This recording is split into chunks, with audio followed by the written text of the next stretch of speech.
নমস্কার বন্ধুরা, সম্পার খাবার ঘরে স্বাগত। আমি আবার আপনাদের জন্য আর একটা রেসিপি নিয়ে এসেছি, চিতই পিঠের রেসিপি। পৌষ পার্বণের সর্বশ্রেষ্ঠ রেসিপি এটি।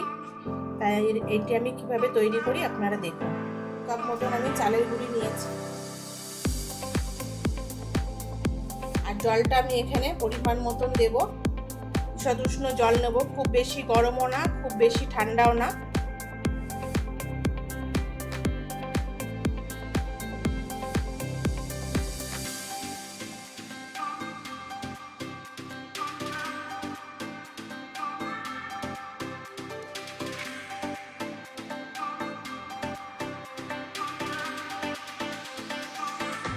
এটা বেশি পাতলাও হবে, আবার বেশি এটা গাঢ়ও হবে।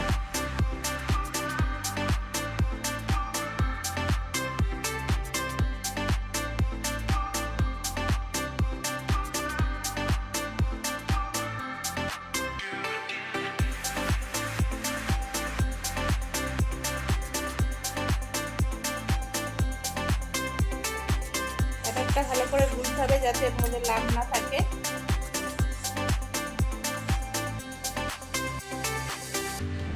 এর মধ্যে আমি পরিমাণ মতো নুন দিয়ে দেবো, বেশি না, আমি একটু অল্প পরিমাণ, একটু স্বাদের জন্য মধ্যে একটু নারকেল গুঁড়ো দেব।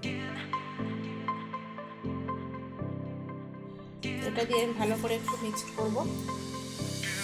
আমার বন্ধুরা এরকমভাবে চিতই পিঠে বানালে এর মধ্যে একটু নারকেল গুঁড়ো দেবেন, দেখবেন পিঠাটার স্বাদ অনেকটাই বেড়ে যাবে।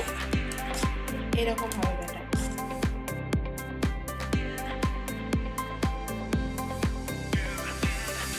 আমি এখন 5 মিনিট মতন একটু রেখে দেবো। আর 5 মিনিট হয়ে গেছে, আমি এবার পিঠে ভাজবো।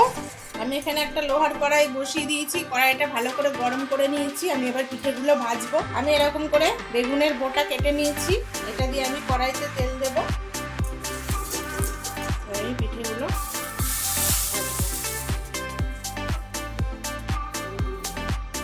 আমি 2-3 মিনিটের মতন ঢেকে রেখে দেবো। 3 মিনিট মতন হয়ে গেছে, আমি ঢাকনাটা খুলে দেখবো। বন্ধুরা, পিঠেটা হয়ে গেছে, কত সুন্দর হয়েছে।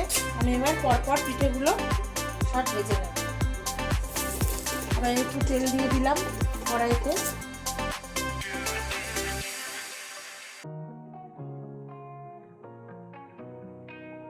কড়ার পাশ দিয়ে আমি একটু জল দিলে পিঠেটা ভালো হয়। জলের ছিটে দিয়ে দিলাম। আমি এভাবে সব পিঠেগুলো ভাজবো। পিঠেগুলো এভাবে ভেজে নেব। দেখুন কত সুন্দর হয়েছে আমার পিঠেটা।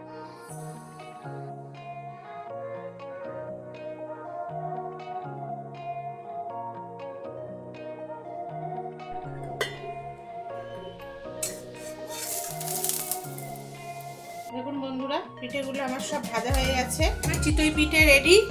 দেখুন কত সুন্দর হয়েছে পিঠেগুলো। আপনারা এইভাবে বাড়িতে করুন, যে পদ্ধতিতে আমি করলাম, খুব ভালো হবে। দেখুন পিঠেগুলো কত সুন্দর নরম হয়েছে, কত সুন্দর নরম হয়েছে। দেখুন দেখুন এভাবে আপনারা করুন। সাথে আছে খেজুরের গুড়, খুব ভালো লাগবে।